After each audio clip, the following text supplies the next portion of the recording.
Good evening, everybody, and welcome to another week of Behind the Mic here on Amateur Sports TV. Once again, I'm Jonathan Hodgson along with you for another chat with another great sportscaster, and we are absolutely thrilled this evening to bring you a special episode with one of the most accomplished and recognizable voices in sports in this country throughout the last 30 years. Our guest this week is Rod Black from TSN, studio host of Raptors basketball and a play-by-play voice for the CFL on TSN. Rod has covered and voiced many of the largest moments in Canadian sports, including 5 Olympics, the Blue Jays World Series titles, and of course the Raptors Championship, Grey Cups, and a lot more. Tonight, we're going to first dive into the Raptors trade deadline activity, what they did, and what they didn't do in keeping Kyle Lowry, and what it means for the team going forward the rest of this year and into the future. And once we flesh that all out, we'll get into the Canadian Football League a little bit, the latest updates on a proposal to return to play, as well as the XFL rumblings, and then of course have some fun diving into some of his memories and maybe talk about being a baseball dad a little bit, with sons Tyler and Brody both playing college baseball in the US. So we're going to take one more break here before we bring in Rod, but before we do, we'll remind you that we are live right now on astvproductions.com as well as Amateur Sports TV on Facebook. If you want to interact with this show this evening, you can do so by dropping a comment on the Facebook broadcast, or you can tweet to Amateur Sports TV on Twitter, and I'll do my best to monitor those if you have any Raptors questions for Rod as we go on. And of course, astvproductions.com is where you can find all of our archives as well as the rest of our shows here at ASTV. So we're going to take a quick break and we'll be right back with Rod Black here on Behind the Mic. Thanks for tuning in.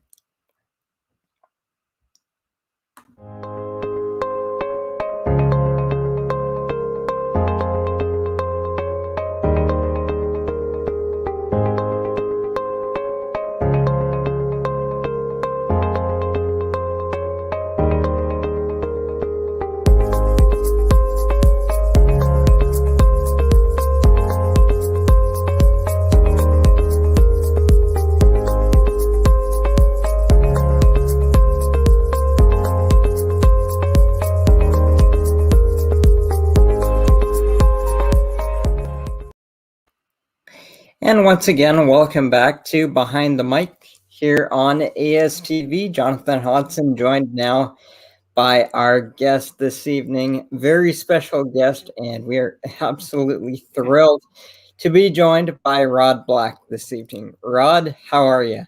Good, Jonathan. How are you doing? Thank you for all those kind words. I was wondering who was on the show tonight. It can't be me. How are things? It's a busy night. I got my eye on a bunch of different things. Obviously NBA, some NHL as usual. But I'm so glad we made some time. I know we were going to do this or maybe earlier in the week, but obviously with the events of yesterday, probably good that we chat today. So I'm really looking forward to it. I love your wall, by the way. Yeah. Who's that? Is that Kelly Gruber up there? That is my son, Kelly Gruber. Yeah, I love Kelly Gruber. What a great dude. Who else you got up there? Well, up here, that is Bob Elliott and Jerry Howarth. Oh, there's two legends. Those guys are legends. Love those two guys. Those two are my Hello, friends.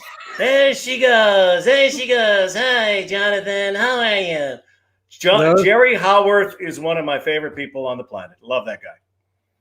I'm glad you said it, because he is my day one mentor on the broadcast side. Oh, that's a good mentor to have. He's a tremendous person. I miss him on the mic. Different year this year. Obviously, they're going to have TV announcers doing radio, which we'll see how it goes. I love Dan Schulman, but TV and radio do not mix, particularly when you're listening to radio. So we'll see. But Tom and Jerry were iconic. And, Jerry, I got a chance to work some television with Jerry, as a matter of fact, a couple of games. And you learn a lot from Jerry as well. He's a great storyteller. He's so well prepared. And he always bummed rides with Pat Tabler and I all the time. There'd be in the lobby. Hey, guys, are you going over to Yankee Stadium? Can I catch a ride? Oh, yeah, you can. Come on, Jerry. He's a cute little guy, too. I love Jerry. When you're on an airplane with Jerry Howarth, you do? You kind of buckle your seat and you put Jerry in the overhead bin. He's nice. He's just a little guy, and he just kind of works nicely. But I love him. I miss him. I hope to see him soon. I really love Jerry Howarth. Oh, we had him here on Behind the Mic a few weeks ago and had a great time catching up. And yeah, it was I had a similar first encounter with him myself when he came out to Okotoks, Alberta, to speak at the Okotoks Dogs banquet a number of years back. And the team was good enough to make sure I connected with him as I was just starting my career. And I was expecting this big, booming major league personality. And hey, Fred, how you doing? Yeah, no, he's one of a kind. And so was Tom Cheek. And you could not have found probably two more different personalities, but they connected so well together. They were a marriage on the mic, the two of them, and the way they played off of each other, even though they had separate innings. And of course, Tom had the greatest call in Blue Jay history, and Jerry had his own infamous calls and famous calls. And yeah, you miss. That's why we get in, and I'm sure that's why you got involved in sports broadcasting, is because you started watching or listening to games. I remember I'm from Winnipeg, and listening on my radio. I would, late at night, my parents would say, go to bed, like at 9 o'clock or whatever. I was about 7 or 8, and I'd have my transistor radio. For those of you out there who don't know what that is, it's a radio that actually had batteries.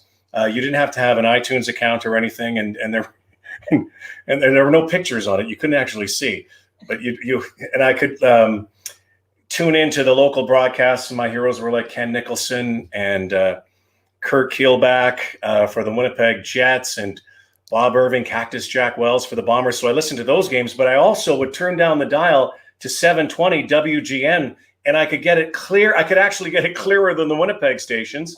And I would listen to Harry Carey, and I would listen to, because of baseball games, we didn't have a baseball team in Winnipeg, and you could listen to the late night games. And I think that's why we all get involved. It's the theater of the mind, particularly radio. And those iconic broadcasters, they live long and in your memory. And also, Jonathan, when you get a chance to meet them, and you get a chance to meet your heroes, and like for you, Jerry Howarth, when your hero is even better in real life, that's something special. And before we dive into Raptors here in a moment, what you bring up there is the biggest thing that I've experienced through doing this show. Is yes, I've been blessed to have a lot of relationships with bigger people, but it's in reaching out to accomplished people and saying, "Hey, I've got this show just starting up, learning. Would you come do an hour with me?" Why not? Yeah, but why not? Why would it? Yeah, nobody should say no yet. Yeah. Well, here's the other one. Nobody's really that busy right now. There's a pandemic going on, and we got this thing called Zoom. But having said that, I have not met too many people in our industry who would say no, especially to aspiring broadcasters or writers. And let's face it, quite frankly, we live in the toy department, and we do scores and we do numbers. And yes, there are some serious stories from time to time. But let's face it, it's fun and games, and that's why we all get involved in it. And yeah, I guess the other thing is, I think all of us as broadcasters have been told no before by some athlete who was maybe didn't do it because they were having an off day, or were playing just being a jerk, male or female, it didn't matter, or whatever. And then you quickly realize, really? Then I won't go talk to you ever again. I don't want to talk to you. Having said that, I've met so many great athletes to talk to and broadcasters, and so it's a great pleasure to be on your show. Well, again, could not say thank you enough. But let's dive into some Raptors here, if you don't mind. Put your plus, I heard you're giving some free BC wine. I heard that you get a case of BC wine, so why not? Why not? Hey, let's dive into Raptors. Let's go. All right. And like you alluded to earlier, we were going to do this, record this on Wednesday until you said, hold up, the deadline's tomorrow. We got to do this live. Yeah, why not? And so we're doing it tonight so we can go over what went on. And we'll get into deal by deal here as we go on. But I guess everybody kind of knows what happened and what didn't happen. So what was your first feelings and impressions after the dust settled yesterday and we realized that one big piece was on the way out, but the biggest one was still here? Yeah, I really had a feeling, my percentages really changed over the last few weeks, mostly because of the Raptors play. And I will tell you, I would never even had any of that conversation with anybody about any Raptor being traded had we not been in the pandemic and the way that the Raptors were ravaged by this virus. And keep in mind, this is a team that had kept clear. There were no infections. There was no spread for the bubble through the year, no positive tests. And then all of a sudden, this team just got hit hard. First, the coaching staff, Nick Nurse, 5 assistants, then another 6 assistants. Could you imagine? And then we heard about the players. And then, the 3 starters, Pascal Siakam and OG Anunoby and Fred VanVleet. And the Raptors at the time were 17-17 and were making moves. I believe they were 4th or 5th in the NBA East. I wasn't saying that they were going to rival the Brooklyn Nets or the Milwaukee Bucks or Philadelphia at the time, but certainly, a legitimate, if not a shoe-in for a playoff spot. They were gaining some momentum. And then coincidentally, 9 straight losses. They fell 9 games under 500. And so now you start to see writing on the wall. And the Raptors, who might have been even buyers at the trade deadline, Jonathan, suddenly became sellers. And that Norman Powell was going to be a coveted player, and mostly because he's going to be a free agent. And the Raptors probably had to weigh, do we get something for Norman Powell, or are we going to pay him market value or above market value probably come free agent season? And they have already put a lot of money into 3 players, the previous 3 that I mentioned. Kyle Lowry being a free agent as well. So that was, to me, the percentage weight on Norm went from about 30 to 40%, probably to 90, 99. I just, that something's going to happen. For Kyle, my percentage weighed probably about 20 to 30, then went to 50 even yesterday. I thought maybe creep a little bit more. But the win over Denver for some reason, and the way the chips fell the next day, and the fact that Denver became such a buyer in the market, change things. I still thought up until deadline that the Raptors seriously were going to move Kyle Lowry. And in many ways, it makes sense. He's going to be a free agent, try to get something for him. But Masai Ujiri is one of the smartest people I've ever met in sports. And he's a great poker player. And he does not get fleeced ever in a trade. I don't think he's ever lost a trade. I think it might be one here, again, but nothing significant. And he and Bobby Webster, the general manager, make such a great team. And I'm sure as the offers were coming in, and I do believe Miami was in, I'm surprised that the Lakers didn't make a move, especially with their GM, LeBron James, and not playing right now. But, LeBron's going to probably want something to rival what was going on with Denver, particularly, and the Clippers, who also added a significant point guard. The West was getting stronger. And the East, so then Miami Heat. And you thought, okay, well, Kyle with his buddy, who, they've been together. They've been a great tandem off the floor for a long time. Always said they'd like to play together, Jimmy Buckets. Kind of thought it would happen. Raptors wanted Tyler Hero. There was no doubt they were looking for a hero. And the Heat would not part with him. And so then the other pieces were Duncan Robinson and others. And, I don't have the inner workings. I want to see that episode of Open Gym when it comes out.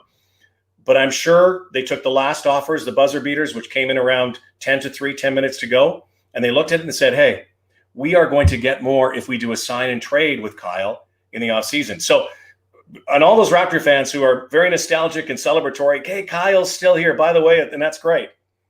and he will retire a Raptor, whether he goes somewhere else and comes back again, and he will be the greatest Raptor of all time. But there's a very good chance that he's going to be going at the end of the season because his price is going to be sky high. He made $30 million, Jonathan, $30 million this year. And I don't know about you, he turned 35. He seems to be getting better. Is he going to take a haircut for his hometown team? I'm not sure. But now maybe in the summer you can manipulate it even more. But clearly the dominoes just didn't fall for the Kyle Lowry. Not that they didn't want to, but they wanted a lot, and they were asking for a lot, and they should, by the way. Kyle Lowry, I do believe the teams that missed on Kyle Lowry on trade deadline missed an opportunity to win a ring. Because Philadelphia went after George Hill. Had they gone after Kyle, they're contenders for an NBA championship. I do believe that. Brooklyn can't. Obviously, they have Kyrie Irving.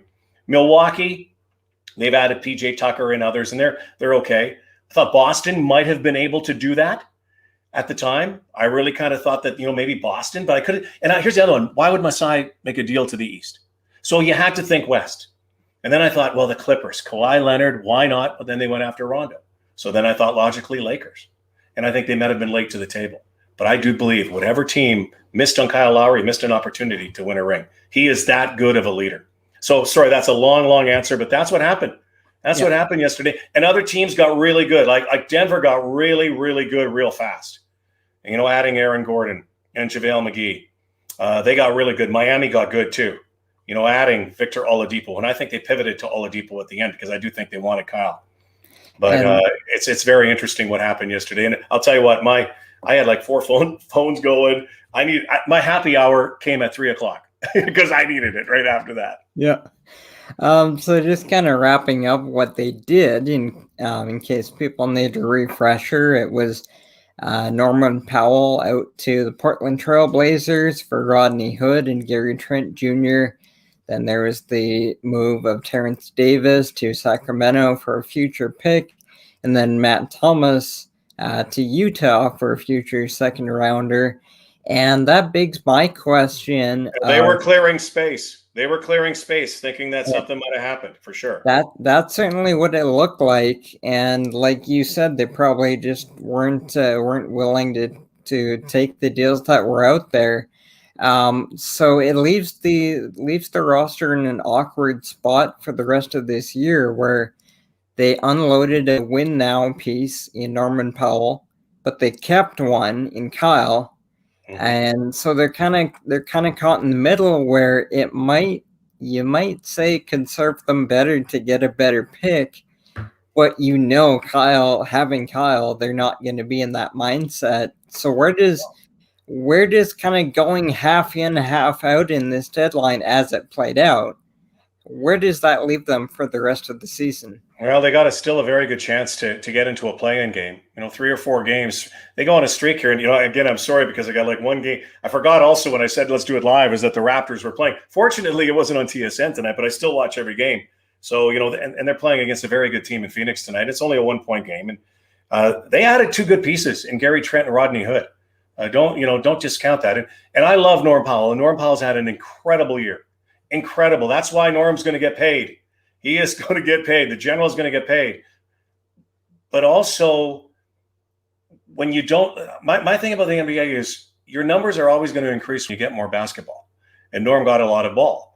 And so now maybe there's an opportunity for more ball to go to Pascal Siakam, because that's the guy it has to go to if they want to get to that next level. OG Anunoby, Fred VanVleet, Kyle. So, that's your core. That's still your core. I love Norm Powell. But if Norm Powell is your leading scorer every night, and this is nothing against Norm Powell, if he's your leading scorer every night, you're not going to win every night in my mind. You're not going to win every night in my mind, because your leading scorers have to be those superstars. And again, that's not a negative against Norm. That means that everybody else isn't getting the ball. When Norm's getting 40, that means I want those other guys to distribute it evenly. So I do think that they still have a chance at making a playoff spot, and that's what Kyle wants to do. If this is his swan song, his farewell, try to get the play-in game.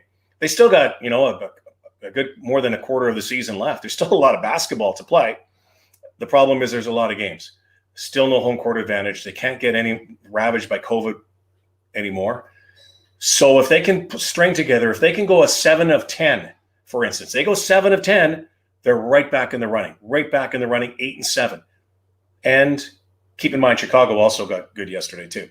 Are they going to win a championship? No. Well, you'd have to be crazy to think that. But they can get into a play-in game. They can get into the playoffs. I really do believe that. And that's not a homer in me. That's just I watched Jonathan. I've watched this team play every single game for 25 years. They're good. They were great in 2019. That's why they won a championship. They were really good in the bubble. They could have won a championship. This year, I just think they're good, but good enough to make the playoffs and maybe good enough to make some noise in the first round. And if they can get to a 6 or 7, maybe take a round. But let's face it, the 3 powerhouses in the East, maybe 4 now, Philadelphia, Milwaukee, Miami, and the dream team, Brooklyn, going to be awfully tough to beat. But I do think the Raptors can make the playoffs. Yeah, absolutely. And of course, with the different format this year with the play-in tournament, just got to get into that tournament at minimum and then have a good tournament and get yourself in. Well, I'll give you an example. So tonight, Gary Trent, just watching, Gary Trent started for the Raptors tonight. And he's already got he's got a few points. He's got 4 points. So they're not at the they're just into the second quarter, down 1. This is live. This is really nice being live, isn't it? Like this is like doing a Raptor game. I'm in my studio, except no Leo and no gas. That's another story for another day. Pascal's got 10. OG's got 10. Kyle has 8 or 9, evenly distributed with your stars. If those guys all get 25, and you get first to 100, you could win. So I think that's going to be the formula moving forward. Yep, for sure. That's a good place for us to take our first break, and we'll broaden the scope a little bit here in block number 2. We'll stay Raptors, but I want to have a little bit of fun with stories from the championship years and other great memories from your time covering the Raptors and with your crew there at TSN. So we'll take a break here, and we'll be back on the other side with more Raptors talk with Rod Black.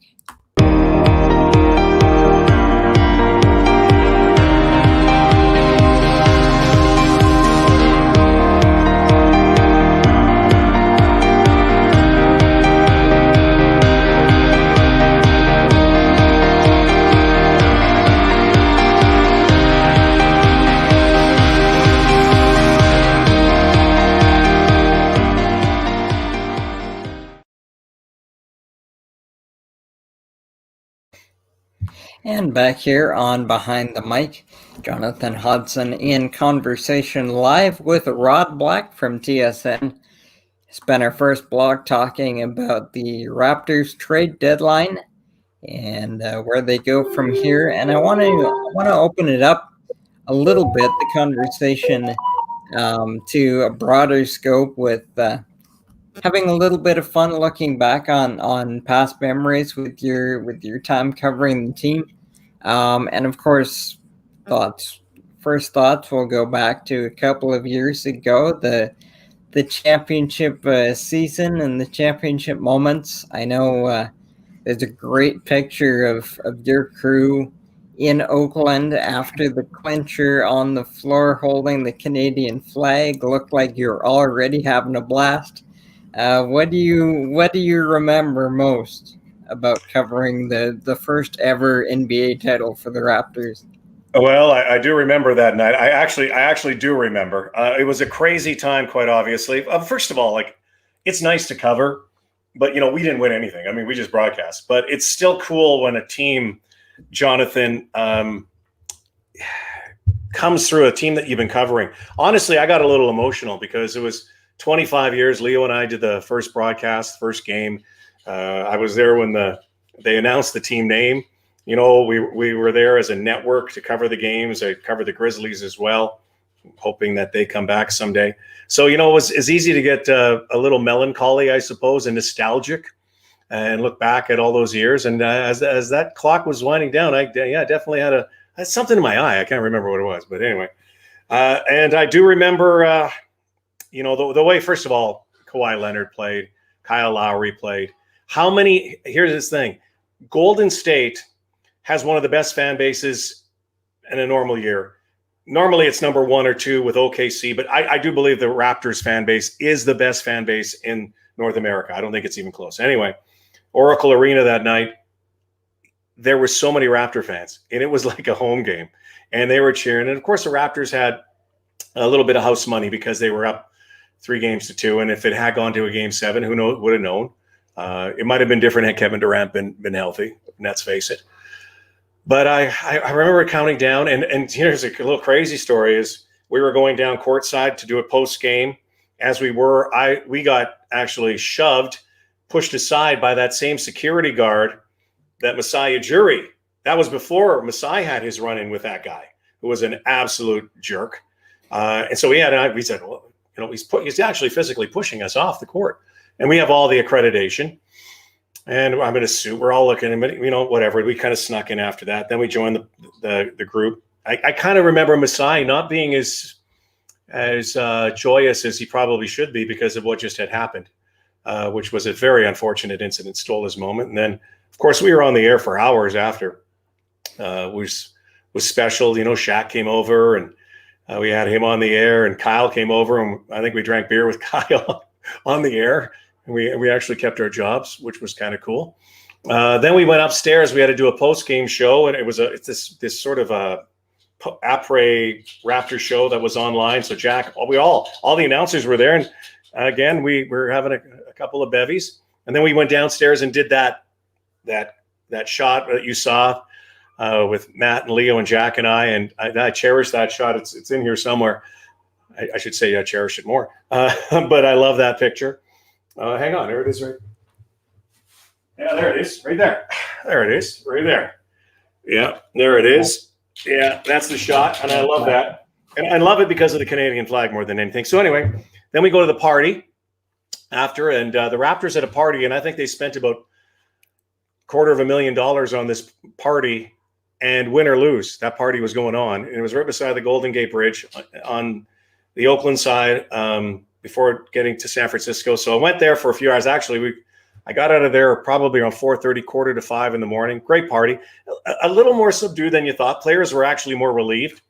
It's different winning in a visitor's city. And then I went right to the airport. I had to catch a plane, and I had to do a CFL game the next night in Edmonton, which was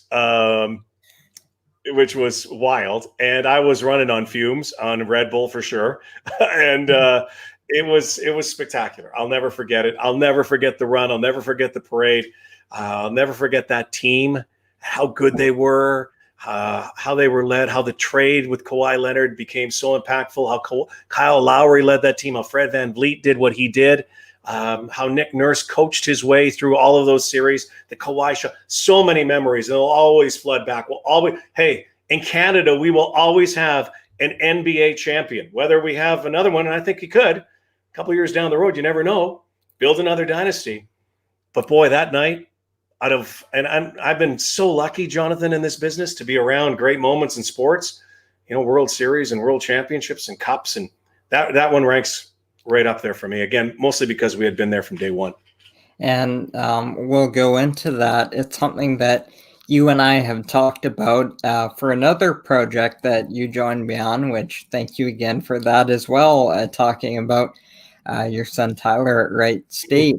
But you mentioned earlier in this conversation about the Canadian flag being maybe your favorite part of that great photo of your crew. And you've covered the Blue Jays World Series, the Raptors Championships, the Vancouver Olympics. Why is being part of these Canadian moments so important to you?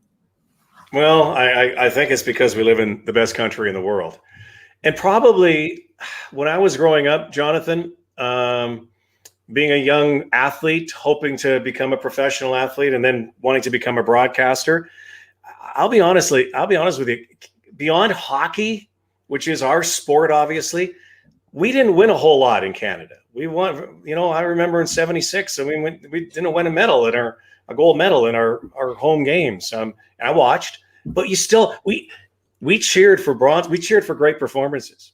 And we didn't have that great celebratory gold medal moment that we could have until Olympics down the road. And as the 90s came and I was getting involved in it, and then of course the Blue Jays, winning the World Series, that was like, hey, and I remember Sean McDonough's call, the World Series banner will fly north of the border for the very first time.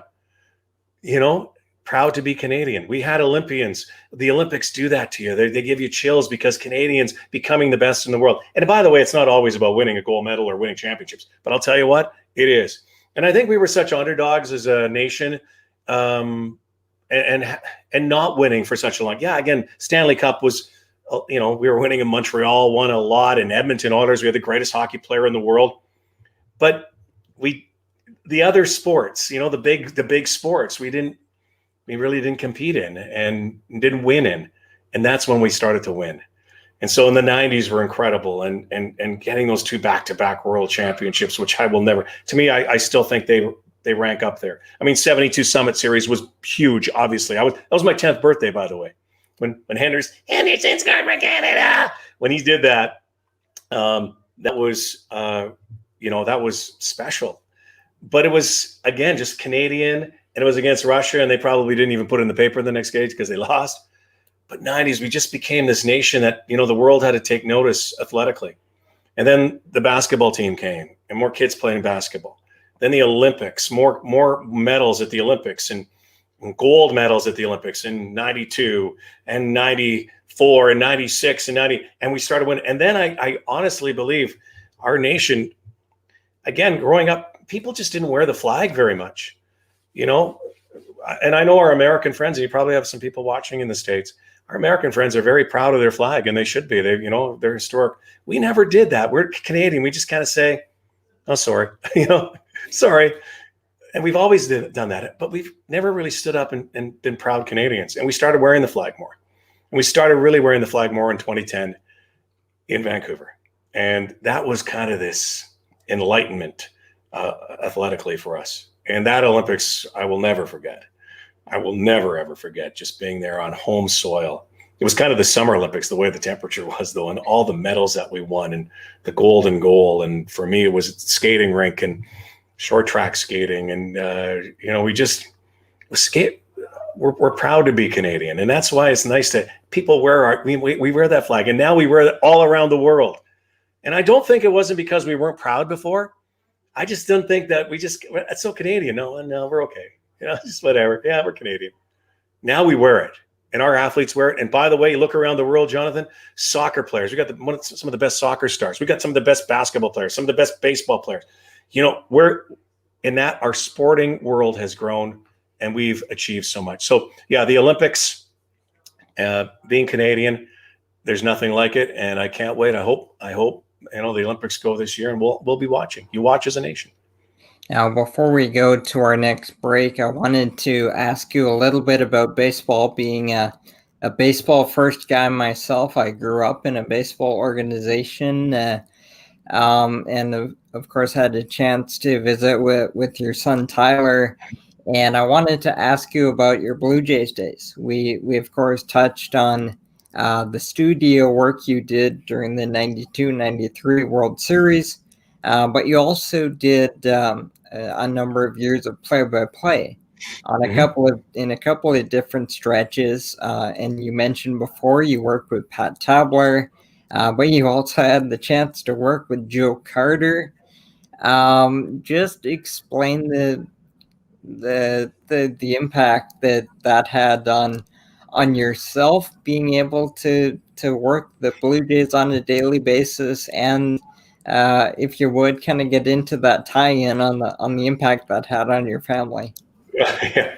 I don't know if you I don't know how long the show is. First of all, I mean, everybody always asks me what's my favorite sport, and they all are, whatever tomorrow brings, but I really, truly enjoy the game of baseball. I just love baseball for its nuance. There's a romance to it. The strategy is incredible. I love the fact there's no clock. It's great theater. And I so enjoyed my time. When I moved from Winnipeg to Toronto, one of my duties was to host Blue Jay baseball on CTV. We had weekday game, midweek games and weekend games So I hosted from studio or at the ballpark.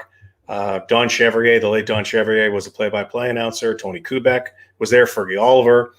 So I kind of got in there, and then we had the World Series, and I got a chance to host the playoffs and World Series in 92, 93, and be there in the locker rooms.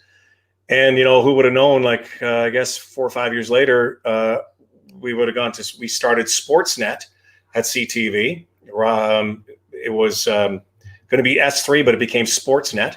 So it was CTV Sportsnet, for those of you who didn't know that. And actually, there were 3 or 4 of us that actually kind of ruminated with the idea and came up with a regional sports network, bought the Blue Jay rights, partial Blue Jay rights for about 35 games. And Joe Carter was my sidekick.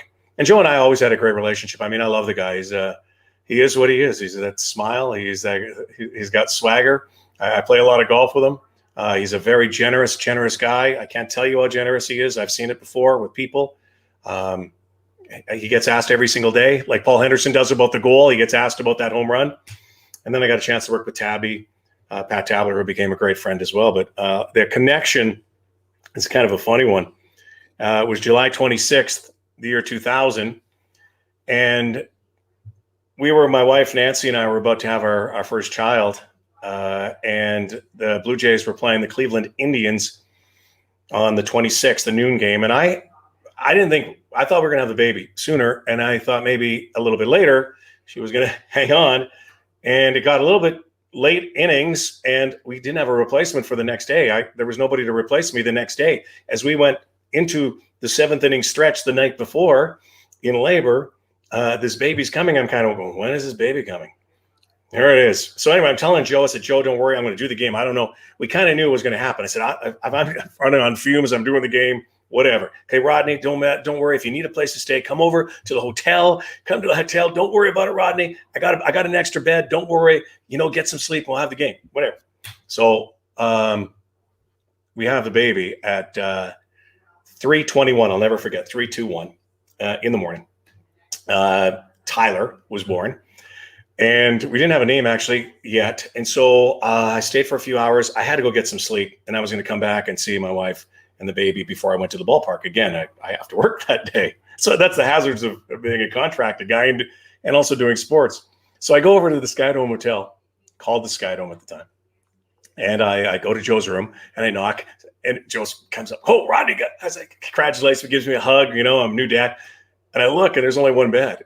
It's like, dude, I thought you said you had another bed. Oh, I thought I did too.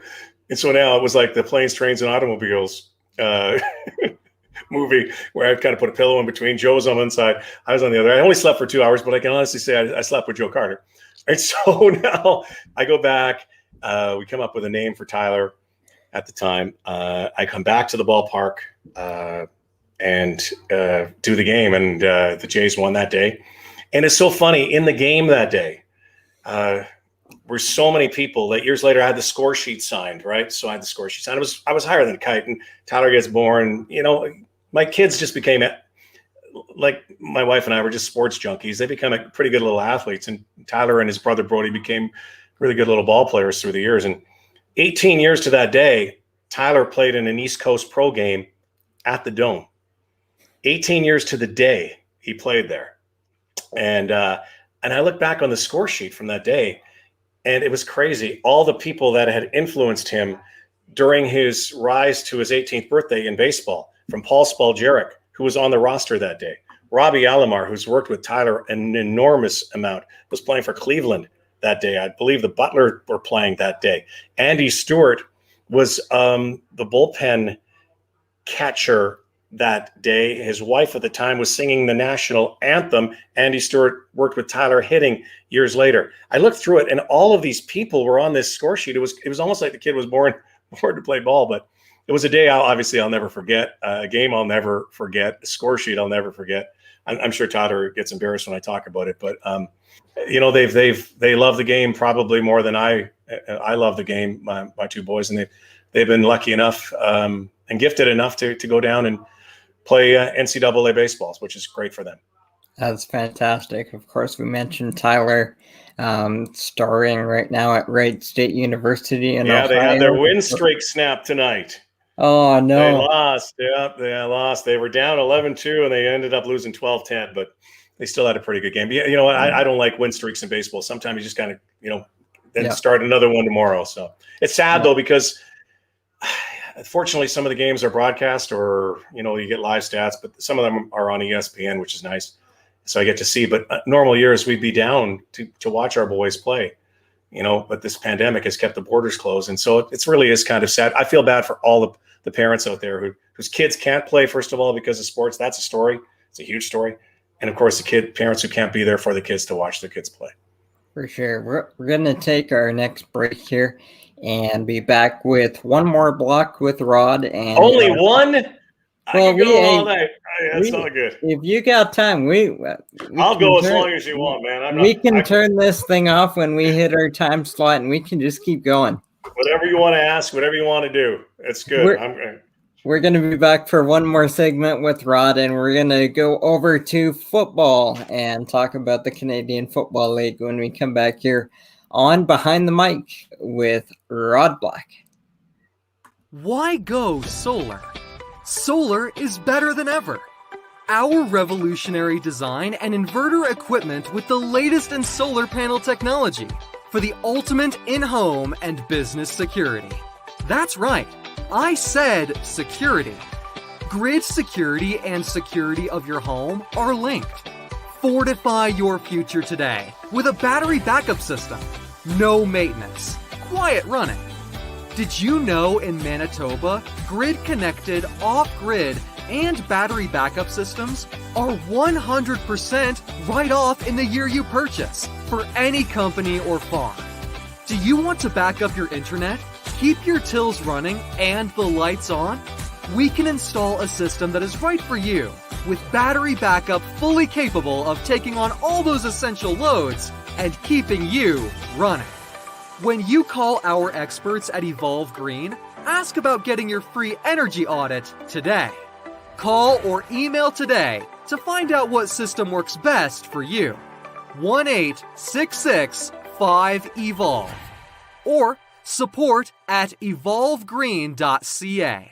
Also, be sure to check out our website at www.evolvegreen.ca.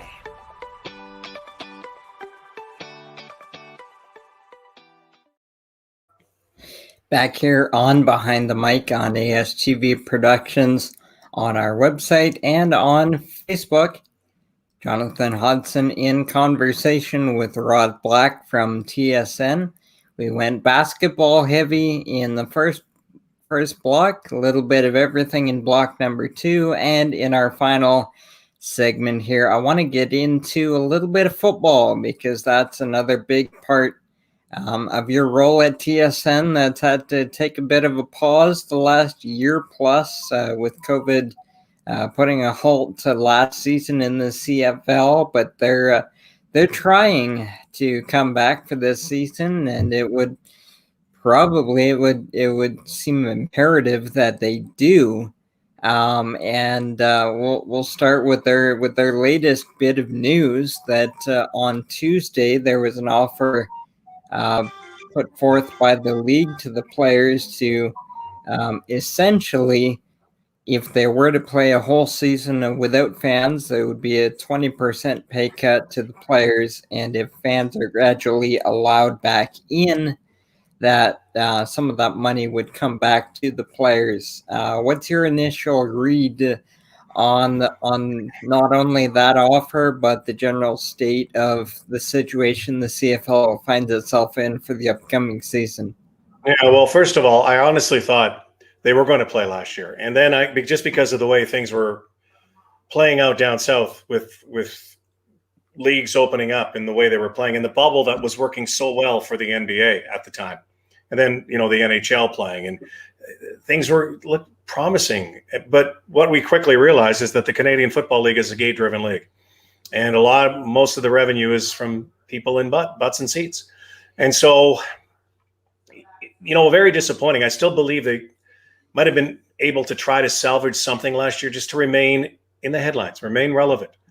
So you come through a long time, and, caution was the number one thing, and safety. And, of course, trying to get American players back over the border might have been impossible at the time. I do think the bubble in Winnipeg and Regina would have worked, and you could have gone back and forth bus ride. And don't discount the fact that could still happen if they do start this season the way they're talking. But I do think, Jonathan, that the league has to play this year. Find a way to play somehow, somewhere. There's a lot to talk about the XFL. It's a Canadian game. It's the Canadian game. It will always be the Canadian game. Do I think there is a possibility of a collaboration down the road? Absolutely. You'd be crazy not to talk to The Rock and the XFL, and the possibility of maybe playing an all-star game or using that team in the spring as a feeder to your league in the summer or whatever. I can see that happening for sure. And by the way, why not? I mean, we live in a very progressive world. I know people in the prairies might say, oh, no, we can't. You got 3 teams, Montreal, Vancouver, and Toronto, 3 biggest cities. You need those cities. You need that revenue. You need that sponsorship dollar. And those 3 cities have all had issues with the gate and getting fans and creating interest. So that's a problem. You got to create that. I do think that can be solved. Maybe The Rock should have brought the CFL. It'd been a better investment for him. Come on, Dwayne Johnson. But the pay cut concerns me somewhat. If everybody's taking a pay cut, that's fine. If everybody's taking a pay cut, that's fine. And I go from the coaches to the front office staff to the commissioner to whoever. People are still going to try to make some money. I do think there's a chance, and maybe we're talking too quickly. I think we talked too quickly about COVID. We want to get out. We want to enjoy it. We get out, and then it spikes again. The numbers spike. This thing's very mysterious still. I don't think anybody out there still knows exactly how this is going to play out and the variants and how deadly it is. And gosh, I feel so bad for the people who've been affected. I know my family's been affected. I'm sure yours has. People I've lost friends because of this. It's terrible. We shouldn't even think about sports, but it is a business. So if you can open up safely to a smaller group of people, because you have to put people in the stands and gradually build it up. But, the Blue Jays are going to play in front of what, 55,000 people in Texas? They don't even think about that in the United States right now. They're not even thinking about that. We are masking up. We are staying very protective. We should protect our own. But I look at everything else, and that is opening up in the economy. If we can do it safely, we can do it cautiously, smartly. Will we make money? Maybe, but let's try to break even. Get through this, and then come back strong. Come back stronger than ever. Because I do know one thing. People can, I know there's some people out there that don't like the CFL. I know that some of the NFL bashers, you can like both. They're 2 great games. I love them both. I know people are missing the Canadian Football League, and they can't wait for it to come back. The thing is, it has to come back, and it has to stay back. Because if it comes back and it goes back into the weeds again, I fear for the league. I do fear for it. That's a great outlook to have on it. And you said at the start of that answer that the CFL is a Canadian game. It always will be. And that's one thing that came out of the public discussion when the XFL and the CFL come out and say we're entering into discussions to collaborate on ways to grow the game of football. And one of the public discussions that broke out on Twitter and all of that is the different parts of the CFL that make it Canadian.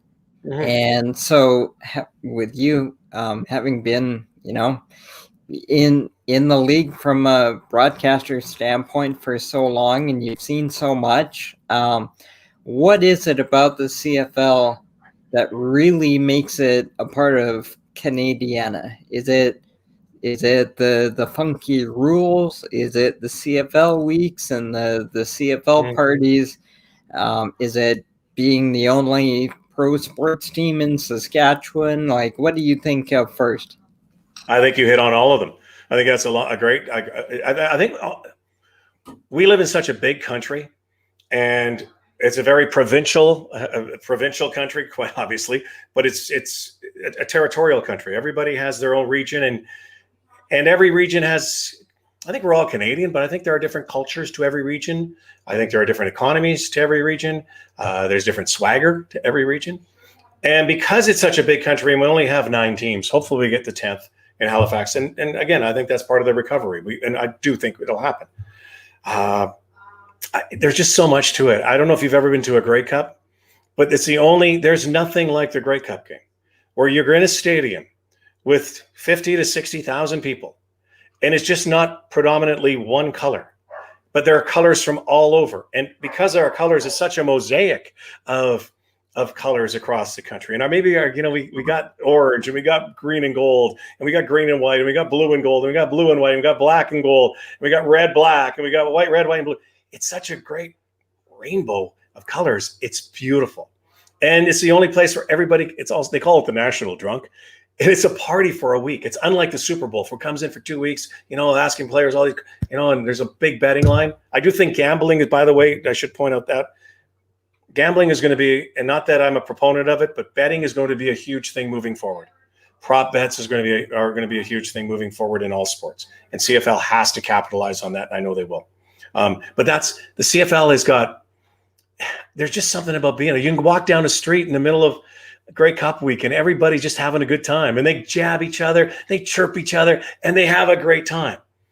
And the league's funky rules. Yeah, there are funky rules, but I will tell you, it's such an exciting game. Usually the endings come down to the final 2 to 3 minutes. It's a passing game, which the National Football League adopted from the CFL. The run and shoot came from the Canadian Football League. The run and shoot, they use that. It's a fast league. It's a bigger field. Yeah, you can use your speed. We have that rouge, which I think is still kind of funky. And I know you shouldn't be rewarded for a miss, but I'd like to see that rule maybe changed or altered down the road. And that if you miss, well, I guess it probably won't happen that way. But I've always said if you like some teams can just punt the ball in the air through the stadium and win from the 10-yard line. Saying it's tie game, you're at the 12-yard line, you punt it through, game over. I'd like to see, to get that single point, the ball actually has to touch or be in that end zone or caught in that end zone. That would make it really, really interesting. But that's just me. It's a fabulous game. Exciting athletes, great people. That's one thing that the league has always had, especially the old linemen who are fabulous. The CFL player will always have time for you. They sell the game. They sell the community. They're in the community all the time doing such great work in their communities. So, we need the CFL. The CFL gives us that life, that breath of fresh air in the summer. By the way, too, baseball has Blue Jay baseball and Expo baseball at the time really hurt the Canadian football brand because it was another game. We used to get the American baseball signal in, but now we got a team to root for baseball wise every single night. But those nights in the summer, and particularly into the fall around Labor Day, I will tell you, Jonathan, they're magic. I can't wait for you to take that ferry across from Victoria, come to one of those BC Lion games. When I get a chance, I'll have you up on the booth as a guest. And there's something about the CFL game that I love, the game day of it, the smell of it, everything, just everything about it. I get passionate. I get chills talking about it. And I can tell you, I miss it so much. And I have fingers crossed. My legs are crossed right now. My heart is crossed that we get back and playing, and soon.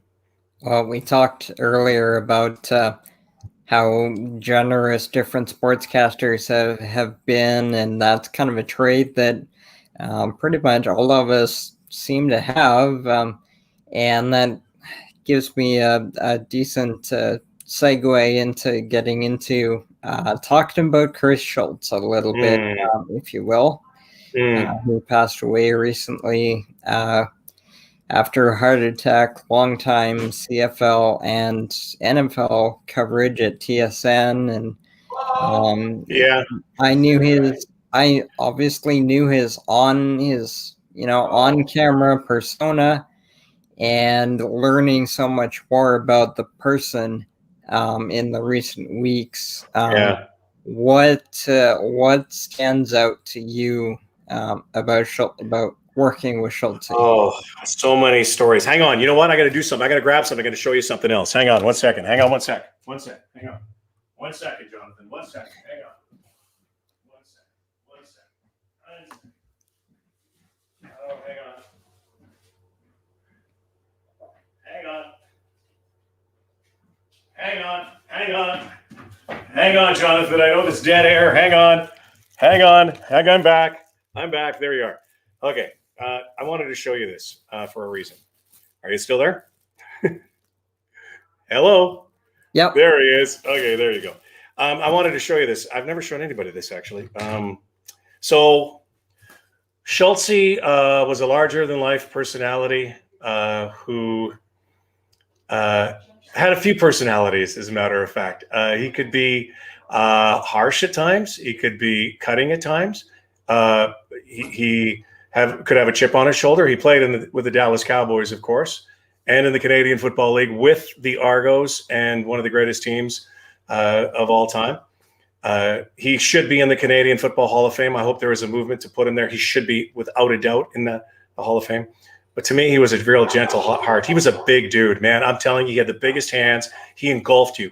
I really got close to him the last few years with my partner, Dwayne Ford, and we spent a lot of time together at stadiums interviewing guys. I was always texting him during games. He had a great sense of humor. He loved the goofy stuff that we did.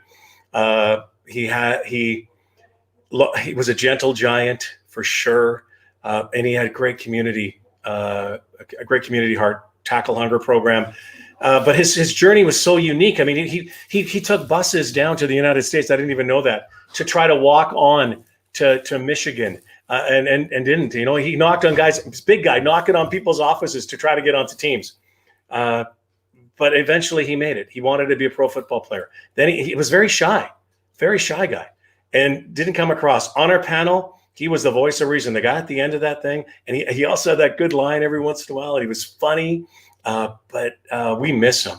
When I got word, I couldn't believe it. I couldn't even talk for a couple of days, just because we had lost somebody else, one of our producers as well, from a heart attack, Tony Darchie, who was a big part of our team 2 weeks earlier. Schultze, by the way, had reached out to some people, making sure that they look after themselves based on what happened to Tony Darchie. And the terrible, tragic irony is that we lost him that way too. But I wanted to show you this. So we did have a memorial service for him. It was streamed. I think you probably might have seen it. Pinball spoke. Rod Smith did a great job. James Duthie. The commissioner, Randy Ambrosi. So and his sister just delivered a beautiful eulogy. It was really nice. And again, too bad we would have been such a massive outpouring. He died, ironically, on the same day of another great Canadian, Walter Gretzky. And again, you couldn't have that kind of great memorial. Anyway, this was the service picture and all of the stuff. Rest in peace, Schultze. Of course, everybody can love him. You can see the stuff. It's a shot of him. I haven't opened this up. There's a shot of him doing his homework before a game. Yeah, and so one of the things it brings tear to my eye actually when I see it. And then we also, everybody that we were given this at the service, and then also a playing card of 67 and 66 as well. But he also was known for being the ultimate preparer. He used to come with, when I did the draft with him, or I worked with him, we did radio together, a couple of Grey Cups as well, as a matter of fact, as well. He had so many notes, and he was just on the sideline. He had everything written out in Sharpie and highlighter. I couldn't believe how many sheets of paper. Here's a guy who played in the NFL, played in the CFL, and this is good for aspiring broadcasters or reporters to know. He knew everything about this game. Nobody, I don't think, analysis-wise, knew more than Chris Schultz. And the dude still prepared like he was constructing a pyramid. You know, it was amazing. So also in this package, one of the things about Schultze is he had so many highlighters and so many Sharpies. They were all over the place. He had so many pens. Anyway, everybody in the service got these, and also one of his Sharpies, and one of his highlighters. So I will keep these forever. I will look at him as I am, and I think about him often. And today I will miss him. CFL will miss him. Our team will miss him. He was he was just a great dude, a great dude. I would love to have been able to say goodbye to him the right way, giving him a big handshake and a hug. And if he hugged you, Jonathan, he could break you in two, but he wouldn't. He never would. That's really special. Thanks for sharing that. Normally after this block, we say goodbye to the guest and I sign off solo myself after one more break, but this has been really fun. Would you mind sticking around for 5 more minutes for my Jonathan, I'm not going anywhere. I'm yours. The Raptors they're down 9 now, so 11 now. Yeah, I'll stick around, and then I'll watch the fourth quarter. Sounds got good. It on PVR. You got it, man. One more break, and we'll be back with 5 more good minutes with Rod Black from TSN.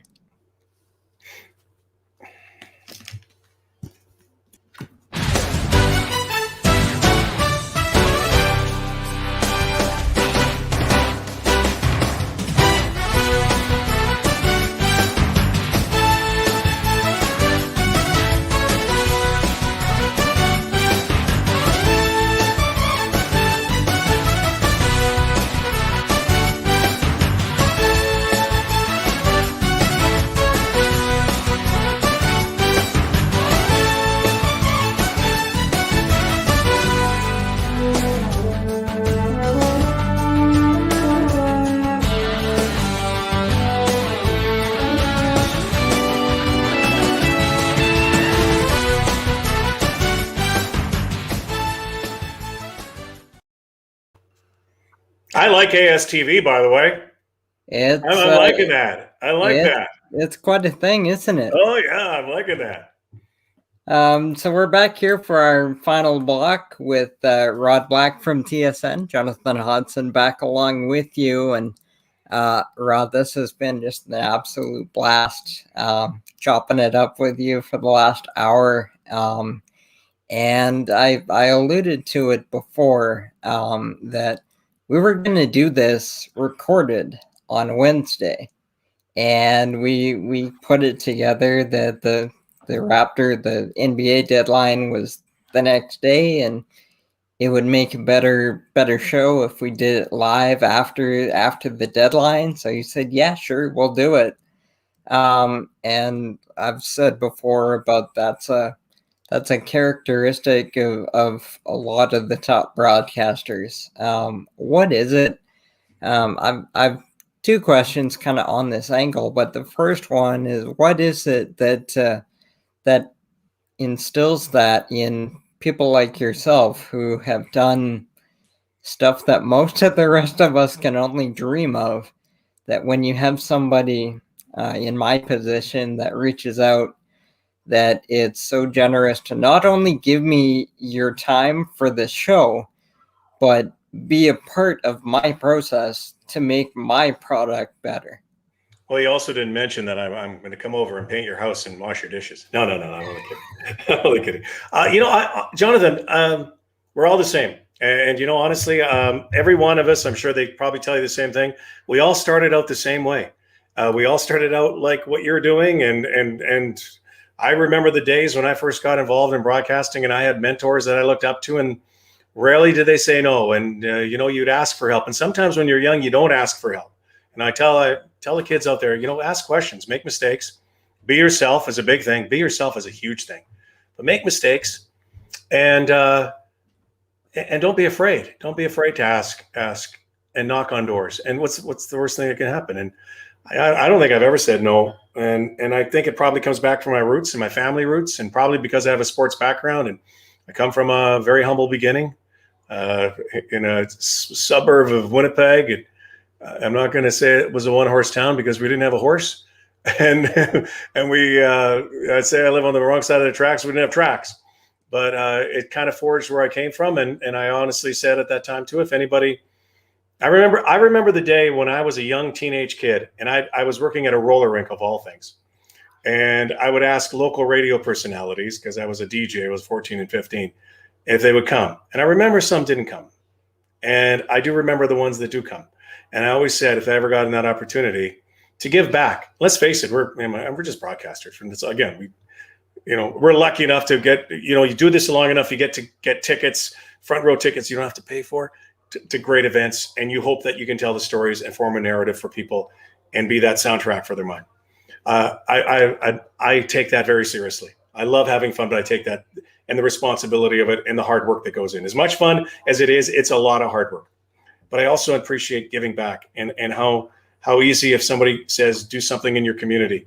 As much as I'm proud of all the sports events I've been able to cover and blessed and very lucky, I'm more probably proud of the fact that I've had a chance to get involved in some community and volunteer work and give them my heart. And people always say, oh, thanks for coming. I say thank them because I learned so much from people that need help. And there's so many people that need help out there. So anytime anybody asks, I'm hopefully, if I have a moment in time, like I did tonight, I do. And I speak for Jerry Howarth, who is the most giving individual. I hope he's watching. I love that dude. And I speak for all of the broadcasters, male, female, everybody, young, old, who are out there. And I hope the young broadcasters who are getting into the business now appreciate that, because it is a different business now.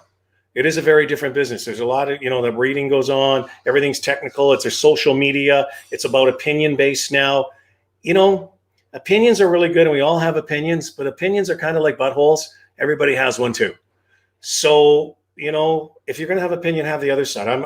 I have my own, clearly, but I'm also not afraid to see the other side of it. And I like to try to remain as balanced as I possibly can. So, for those young broadcasters who are out there that think that it's all about getting as many likes or impressions on social media, remember that, it's probably better to be social in your life and show your heart. Absolutely. Well, again, thank you so much for this, Roddy. By the way, am I allowed to call you Roddy, or is that Roddy, Leo, here you come, Roddy, Leo, get that garbage out of here. Yeah, for sure. Yeah, you can call me whatever you want. Roddy, I've been called worse. But yeah, I'll tell you another thing. Those two guys, you'll have to get Jack Armstrong on. I'll get you hooked up with him. He is a beauty. Same thing with Leo and Matt, our crew, and Kate, and Kia Nurse, Kayla. Our basketball crew we don't get to see. The thing is now we don't get to see each other, but when we are together, we are so tight knit. We go out after games, sometimes too late. We spend time before games. It's so weird this year. We haven't been able. There are players. I can tell you, there are players, and there were coaches. I never met a couple of the coaches this year. And normally we sit with them before a game. Players I never got a chance to meet. DeAndre Bembry, I never had a chance to meet him. None of us have. I mean, we're calling games from here. But I will tell you another great thing about the business, and it goes back to what you said earlier. It is so cool. I know we kind of are our own individual selves and broadcasters, but man, it is great to be part of a team. And you are only as good as the people behind the scenes who run the cameras, who are the directors and producers, who are the editors, who are your analysts, who are your broadcast partners. It is so cool. And it's my sports background. I love to play the games for such a long time. And I was always part of a team. This is the next best thing. I can't play anymore. I can play golf. I can play air hockey, miniature golf. But that is it. And so this is our team. This is our team. We don't win rings. But our broadcast is our championship. That's what it is. Great stuff. We'll leave it there. We've gone 10 minutes into overtime, but sorry, buddy. Do you get paid for overtime? Double time and a half? I'll have to check on that. Well, Raptors are closing, so I better go back and watch. Jonathan, thank you. Continued success. I really admire what you're doing. I'm proud of you. You've come a long way. I do recall. I don't know if you remember, I was at that dome when some of those pictures. I remember seeing you at the stadium, and I think I even came over and met you once, but it was a long time ago. But I'm so proud of what you're doing. Keep doing it and keep doing it. And you're a tremendous, tremendous broadcaster. You ask great questions and you get it. And great things are ahead for you. Thank you so much. That's Rod Black from TSN. That'll be all for Behind the Mic this week. We'll remind you to to follow us on Facebook and our website, astvproductions.com. That's where you'll find all our archives of Behind the Mic, including, as we talked about, Jerry Howarth, Kelsey Braid from SportsCenter, Peter Labardius from the Calgary Flames, and a whole bunch of other all-stars. And as well, you can find all our other shows archived at astvproductions.com. We'll be back with you next week, same time, same place, 5 Pacific, 8 Eastern, on the website and on Facebook with another great conversation with a great sportscaster. So one more time for my guest, Rod Black, this is Jonathan Hodgson saying good night, and we'll talk to you next Friday. See ya.